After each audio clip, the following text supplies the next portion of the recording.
Pak Joshua Theo mengatakan bahwa yang berinkarnasi bukan anak Allah, tetapi Allah. Setelah berinkarnasi baru disebut anak Allah. Mari kita lihat cuplikan video berikut.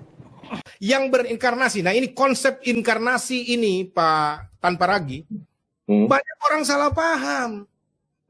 Jadi mereka mengatakan anak Allah berinkarnasi, salah. Alkitab tidak ajarkan begitu. Yang berinkarnasi yang menjadi manusia itu adalah Allah, bukan anak Allah. Dia berinkarnasi jadi manusia, dalam keadaannya sebagai manusia, dia disebut anak Allah. Coba buka 1 Timotius 3:16. Dan sesungguhnya agunglah rahasia ibadah kita, titik 2, pembuka, dia, Dia yang mana nih? Dia yang telah menyatakan dirinya dalam rupa manusia. Dibenarkan dalam roh.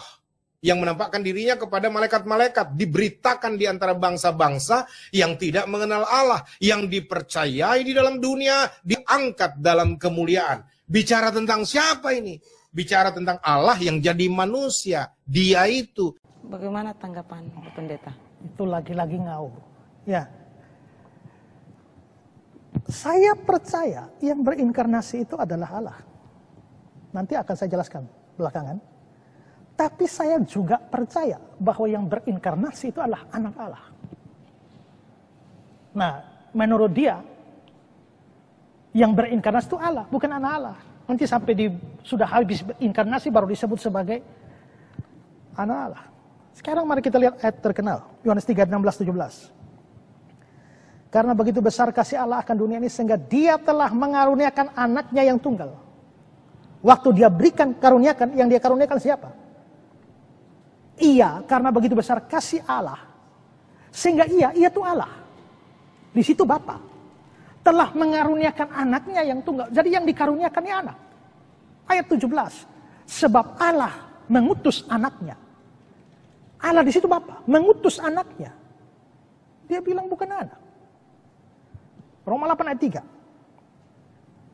Sebab apa yang tidak mungkin dilakukan hukum Taurat karena tak berdaya oleh daging telah dilakukan oleh Allah dengan jalan mengutus anaknya. Allah mengutus anaknya. Galatia 4 ayat 4. Tapi setelah genap waktunya Allah mengutus anaknya. 1 Yohanes 4 ayat 9 dan 10. Dalam hal inilah kasih Allah dinyatakan di tengah-tengah kita, yaitu Allah telah mengutus anaknya. Ayat 10. Bukan kita yang mengasihi Allah, tapi Allah yang mengasihi kita dan telah mengutus anaknya. 1 Yohanes 5 ayat 20. Anak Allah telah datang. Nah, mau diapakan ini ayat ini begini banyak ini? Terus bagaimana dengan, jadi dari ayat-ayat ini jelas yang datang anak ya? Anak Allah ya? Terus bagaimana dengan dasar-dasar yang diberikan oleh Joshua Theo bahwa yang datang itu adalah Allah? Coba lihat videonya. Roma 9 ayat 5. Mereka adalah keturunan bapak-bapak leluhur yang menurunkan Mesias atau Kristus dalam keadaannya sebagai manusia yang ada di atas segala sesuatu. Siapakah Mesias itu diterangkan lebih jauh. Ia adalah Allah yang harus dipuji sampai selamanya. Mesias yang tidak lain dan tidak bukan adalah Tuhan sendiri, Allah sendiri yang akan datang. Ketika digenapi Allah sudah datang dalam rupa manusia, Allah berinkarnasi dan dalam keadaannya sebagai manusia dia disebut anak Allah, Mesias anak Allah. Nah ini dia.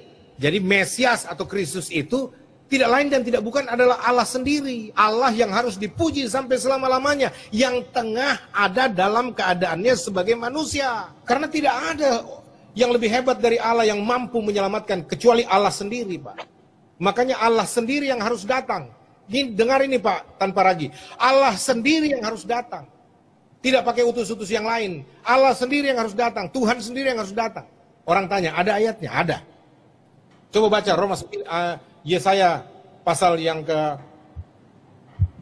Yesaya pasal 63 ayat 8 dan 9. Bukankah ia yang berfirman, sungguh merekalah umatku, anak-anak yang tidak akan berlaku curang. Maka ia menjadi juru selamat mereka.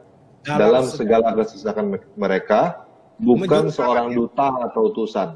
melainkan ia sendirilah yang menyelamatkan mereka. Dialah yang menebus mereka dalam kasih-Nya dan belas kasihannya. Ia mengangkat dan menggendong mereka selama zaman dahulu kala. Ya, lihat. Allah sendiri yang jadi juru selamat. Kata juru selamat sudah ada di dalam Alkitab Perjanjian Lama, Pak. Juru selamat. Siapakah dia? YHWH Elohim. Lalu kata malaikat itu kepada mereka. Baca, Pak. Lalu kata malaikat itu kepada mereka, jangan takut, sebab sesungguhnya aku memberitakan kepadamu kesukaan besar untuk seluruh bangsa. Hari ini telah lahir bagimu juru selamat, yaitu Kristus Tuhan di kota Daud. ya ini. Juru selamat yang tadi di Yesaya 63 itu, Pak. Ayat 8 dan 9. Yang menebus kita. Itu adalah YHWH Elohim. Yang kemudian telah hadir sebagai juru selamat. Sebagai manusia terurap.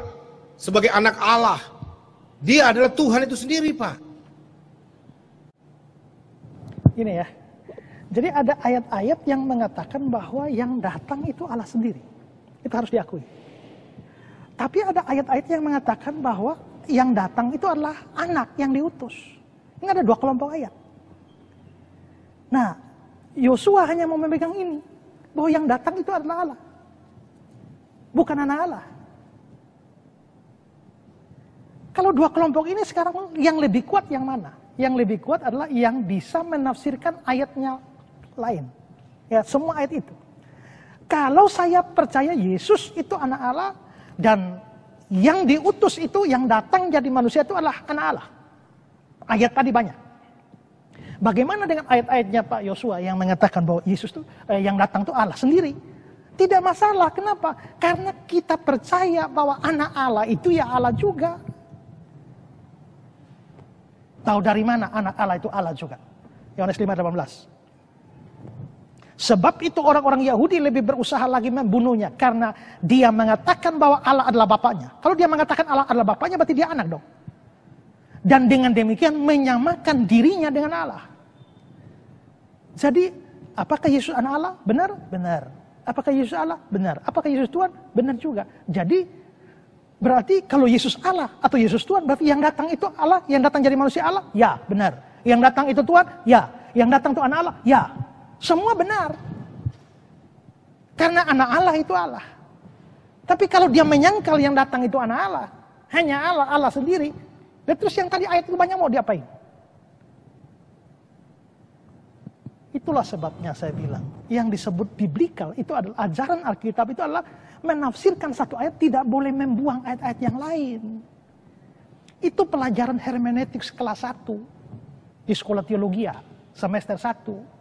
Jangan menafsir ayat yang satu menabrak ayat yang lain. Semua ayat ini kan firman Tuhan, harus ditafsirkan bersama-sama. Makanya kalau hanya lihat Allah itu Esa ya jadi kayak Yosua. Tapi kalau hanya melihat Allah itu ada jamaknya, ya maka jadinya bisa politeis atau triteis. Tapi kalau dilihat semua sama-sama, ada kejamakannya, ada yang keesaannya atau ketunggalannya. Makanya lahirlah Tritunggal. Jadi Tritunggal itulah hasil kesimpulan teologis dengan mempertimbangkan seluruh ayat Alkitab.